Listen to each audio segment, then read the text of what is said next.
నమస్తే అండి, నేను డాక్టర్ సజ్జా పద్మ, రాజమండ్రి ప్రగతి ఐవీఎఫ్ సెంటర్ నుంచి మాట్లాడుతున్నాను.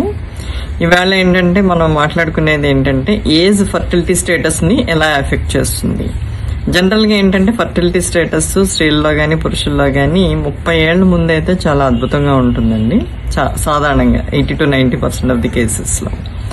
సో 30 దాటిన తర్వాత కొంత తగ్గుముఖం పడుతుందండి స్త్రీలలో.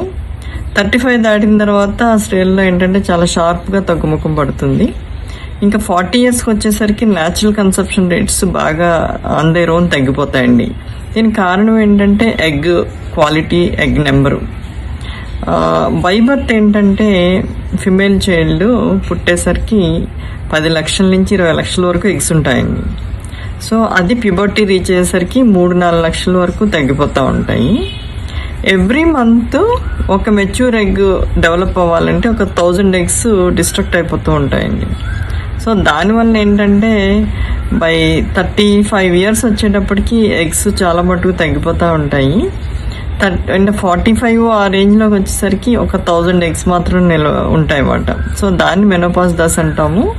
ఈ ఎగ్ ఏజ్ పెరిగే కొలది ఉండే ఎగ్స్ ఏంటంటే అరౌండ్ 40 ఇయర్స్ ఎగ్స్ ఉంటాయి, తక్కువ నెంబర్లో ఉంటాయి. వాటి యొక్క క్వాలిటీ డెఫినెట్గా తక్కువగా ఉంటుంది. జెనెటిక్ పరంగా వాటికి ఏజింగ్ ఉంటుంది కాబట్టి తద్వారా ఏర్పడే పిండంలో జెనెటిక్ అబ్నార్మాలిటీస్ వస్తూ ఉంటాయి అన్నమాట.